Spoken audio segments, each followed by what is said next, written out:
26-year-old Emma Thompson has endured years of her mother's cruel comments about being single and undesirable.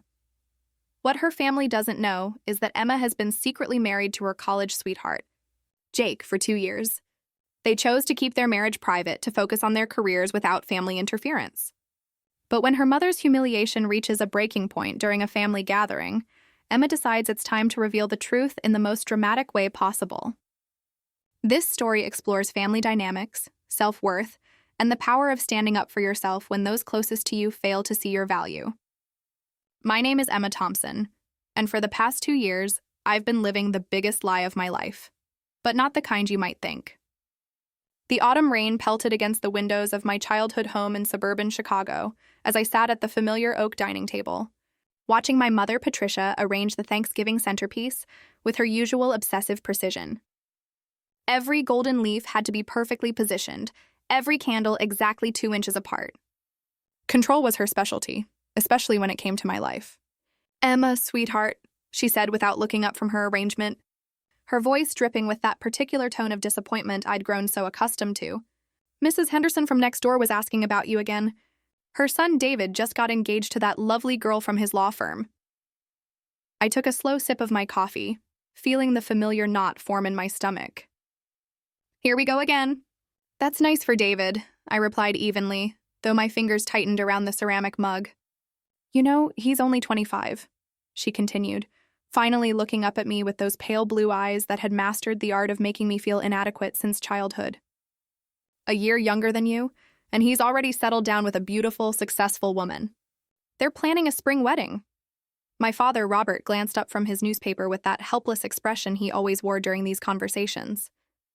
He'd given up trying to defend me years ago, choosing the path of least resistance in the face of my mother's relentless criticism. "Mom, not everyone follows the same timeline," I said, proud of how steady my voice sounded despite the storm brewing inside me. She laughed, that sharp, bitter sound that could cut through glass. "Timeline? Emma, you're 26 years old and you haven't brought home a single man worth mentioning. That coffee shop manager you dated for 3 months doesn't count." The coffee shop manager she was referring to had actually been a successful graphic designer, but correcting her would only fuel her fire. "I'd learned that lesson the hard way. I just worry about you, that's all," she continued, her voice taking on that false sweetness that fooled no one. "You spend all your time with that job of yours, buried in books and papers. How are you supposed to meet anyone decent when you're always working?" "My job." She said it like I was collecting garbage instead of working as a senior marketing coordinator for a respected nonprofit organization. I'd graduated from Northwestern with honors, landed my dream job helping organizations that actually made a difference in the world. But to Patricia Thompson, none of that mattered if there wasn't a ring on my finger. "Maybe you should try one of those dating apps," she suggested, moving a pumpkin half an inch to the left. "I know it's not ideal, but beggars can't be choosers. Beggars can't be choosers." The words hit like a physical slap. "Patricia," my father warned quietly, but his voice lacked any real authority. "What? I'm just being realistic, Robert. She's not getting any younger, and frankly, her standards might be too high for someone in her situation. My situation." I almost laughed out loud at the irony. If only she knew that while she was busy arranging her perfect centerpiece, critiquing my perfectly imperfect life, I was wearing a simple platinum wedding band on a chain around my neck, hidden beneath my sweater. If only she knew that I'd been married to the most wonderful man for 2 years, 3 months, and 16 days. But Jake and I had made a pact when we eloped to that small chapel in Wisconsin. We wanted to build our careers without the chaos of family interference, without the pressure of living up to everyone else's expectations of what our marriage should look like. We wanted our love to be ours alone, at least for a while. Jake understood my family dynamics better than anyone. He'd witnessed enough holiday dinners, enough pointed comments, enough of my mother's passive-aggressive remarks about my single status. When he proposed during our vacation to Colorado, we both agreed that keeping our marriage private was the kindest thing we could do for ourselves. "You know what your problem is, Emma." My mother's voice cut through my thoughts. "You think you're too good for the men who would actually want you. You live in this fantasy world where Prince Charming is going to sweep you off your feet, but life doesn't work that way." She set down the last decorative corn cob and stood back to admire her work. "Look at your cousin Rebecca. She married Tom when she was 22. Now they have 2 beautiful children and a house in the suburbs. She didn't wait around for perfection. Rebecca, who'd married the first man who showed interest in her and spent most family gatherings complaining about how Tom never helped with the kids or household chores. Rebecca, who'd confided in me last Christmas that she sometimes wondered what her life would have been like if she'd waited, if she'd been braver. Maybe Rebecca's path isn't my path, I said, standing up from the table. Well, what is your path, Emma? Dying alone surrounded by cats? The cruelty of that statement took my breath away. I stared at my mother. This woman who'd given birth to me, raised me, claimed to love me, and yet could speak to me with such venom. My phone buzzed in my pocket. A text from Jake. How's it going, beautiful? Can't wait to see you tonight. I'm making your favorite pasta. A smile tugged at the corner of my mouth, despite the tension in the room. Tonight, I'd go home to our cozy apartment, where Jake would wrap me in his arms and listen to me vent about my mother's latest verbal assault. He'd remind me that I'm worthy of love, that I'm enough exactly as I am. He'd probably suggest, as he did after every family gathering, that maybe it was time to tell them the truth. What are you smiling about? My mother demanded, her eyes narrowing with suspicion. Nothing, Mom, just a work text, she scoffed. Of course it is. Work is the only thing that makes you smile these days.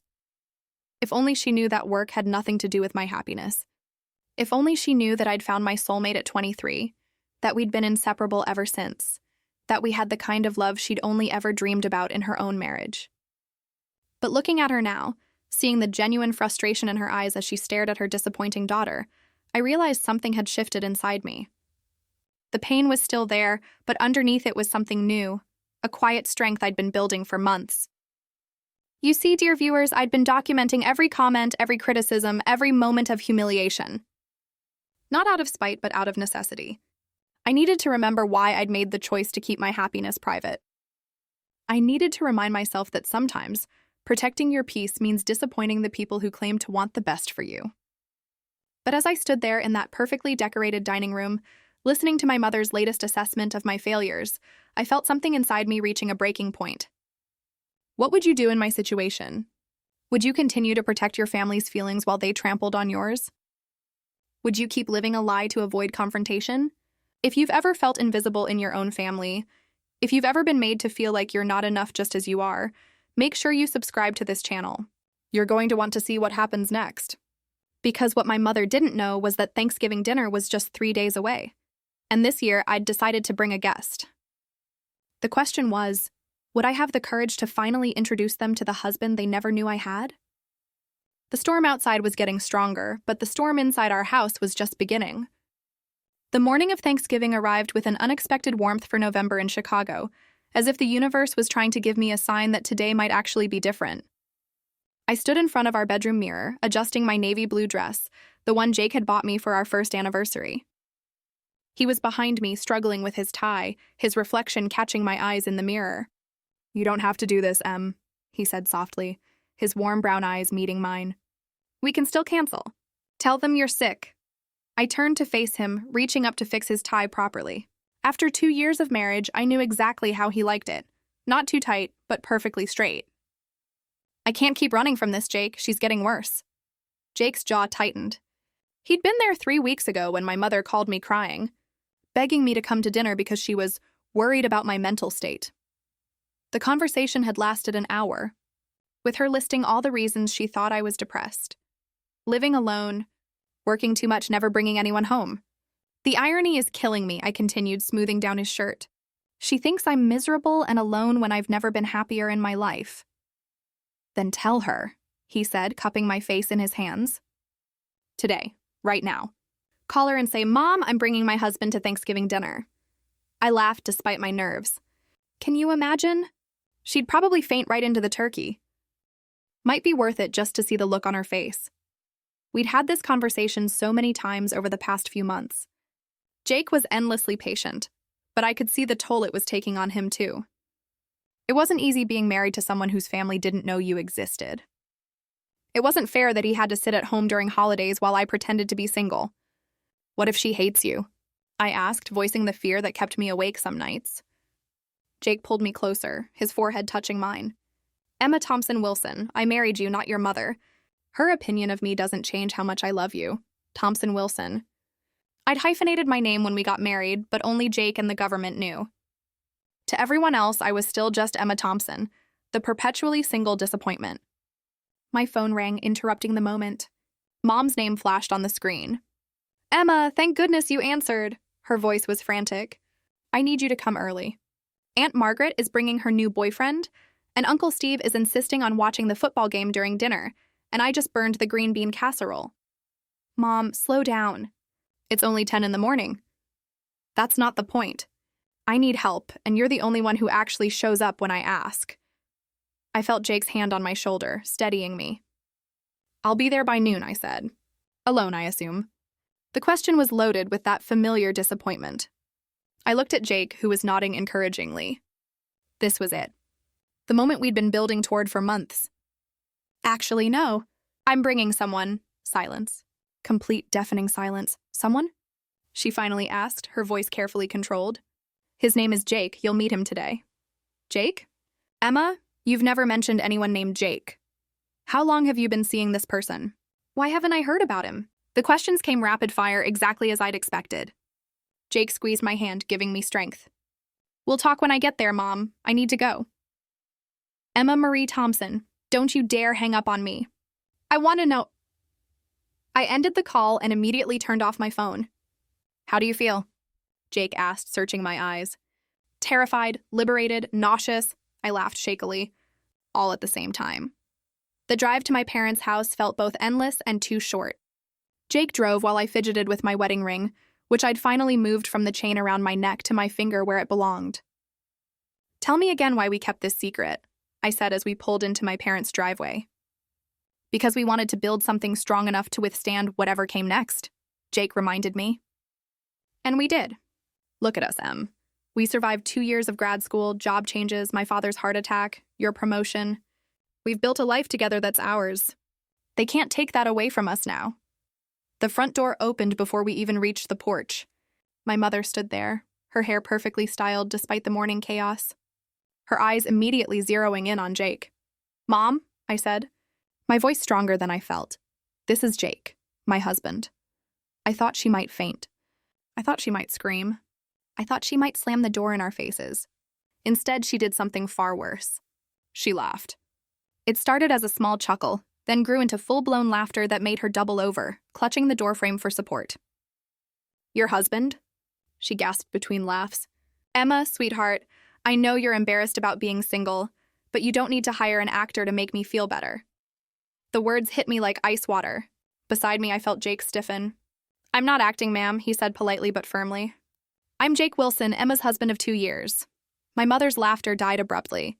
She looked from Jake to me, her eyes narrowing as she took in our matching nervous expressions. The protective way Jake had positioned himself slightly in front of me, the wedding ring that was now clearly visible on my finger. 2 years? She whispered. 2 years, 3 months, and 21 days, I said, my voice steady despite the earthquake happening inside my chest. My father appeared behind her, drawn by the commotion. What's going on? Your daughter, my mother said, her voice rising, has apparently been married for 2 years and never bothered to tell us. The silence that followed was deafening. I could hear the neighbor's dog barking, the sound of traffic from the main road, my own heartbeat thundering in my ears. Is this true? My father asked, his voice quiet and hurt in a way that broke my heart. Yes, I said simply. Why? The word came out as barely a whisper from my mother.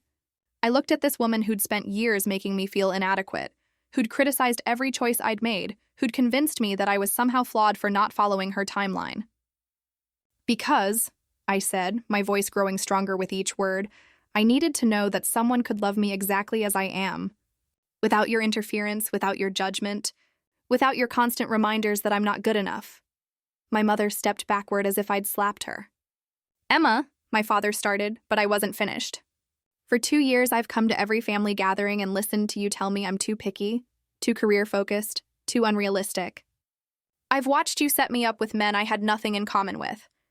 I've endured countless conversations about my failures as a woman because I didn't have a ring on my finger. I held up my left hand, the simple platinum band catching the afternoon light. But I did have a ring. I've had one for 2 years. I just couldn't trust you with the most important thing in my life because you'd proven, over and over again, that my happiness only matters to you if it looks the way you think it should look. What would you do if your family made you feel so inadequate that you felt the need to hide your greatest joy from them?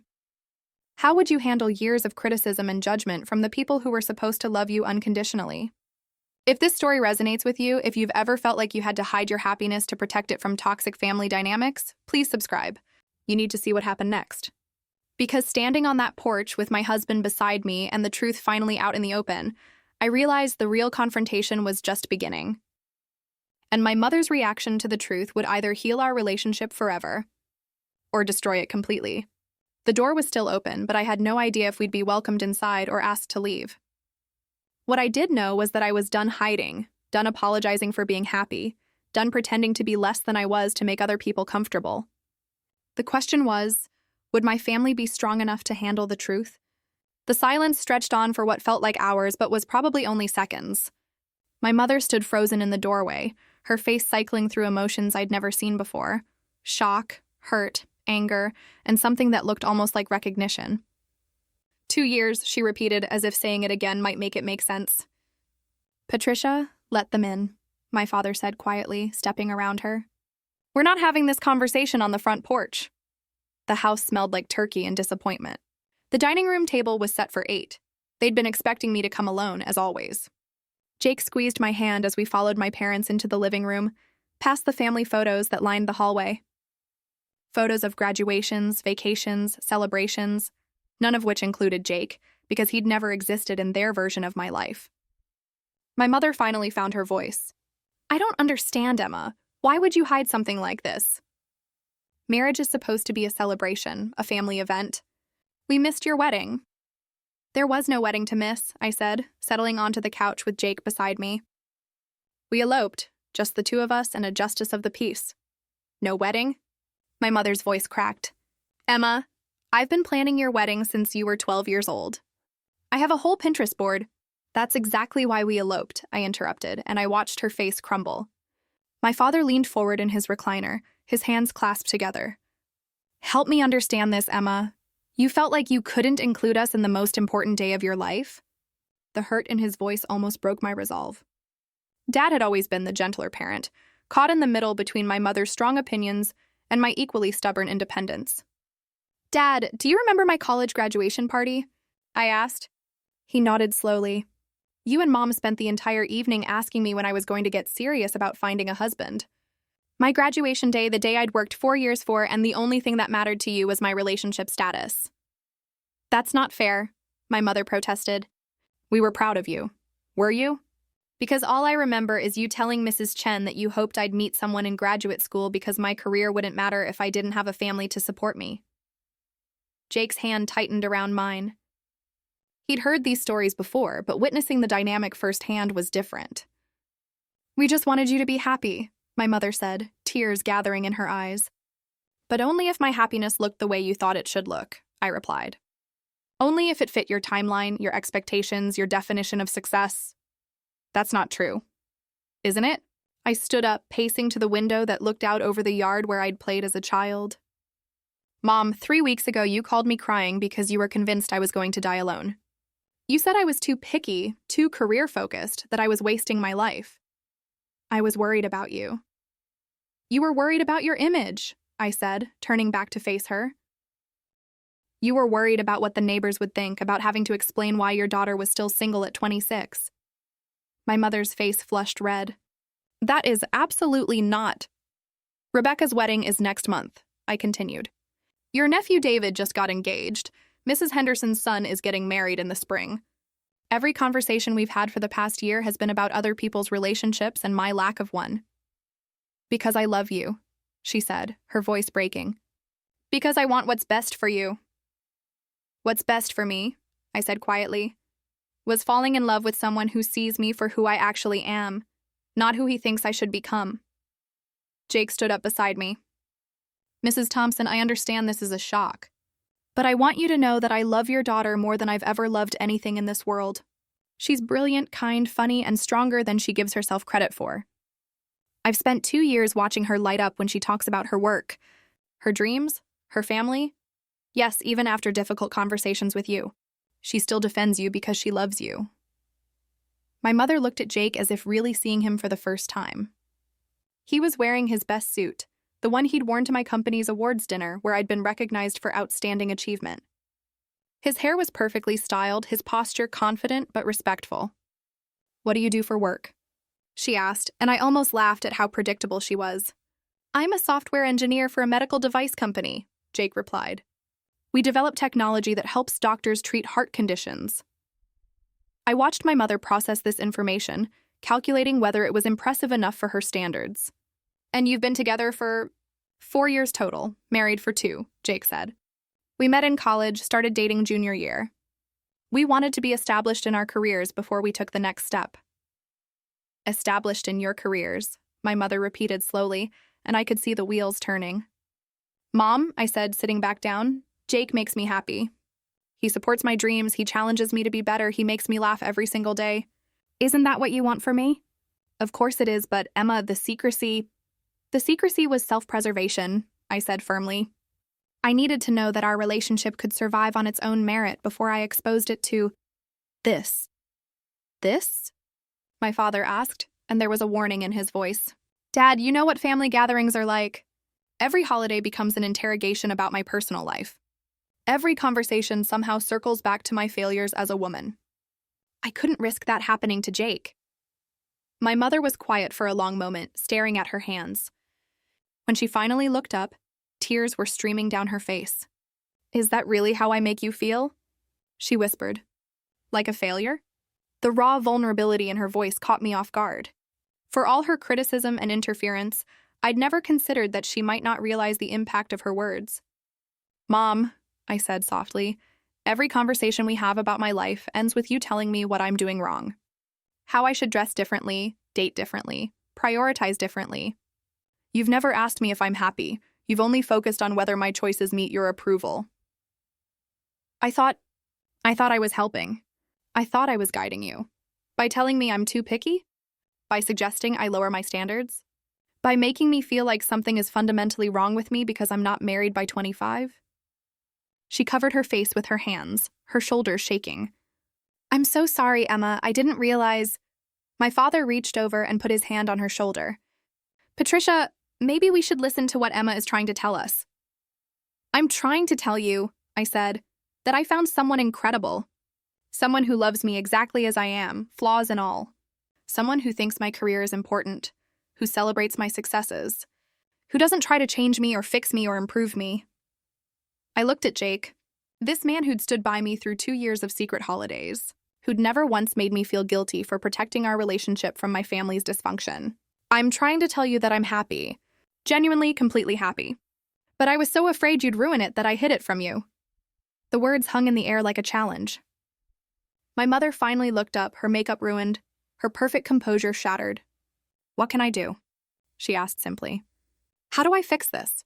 For the first time in years, she wasn't telling me what to do. She was asking. "Start by getting to know Jake," I said. "Really know him, not just his resume. Start by asking me about my life instead of telling me what's wrong with it. Start by trusting that I'm capable of making good decisions for myself." She nodded slowly, then turned to Jake. "I owe you an apology. Both of you.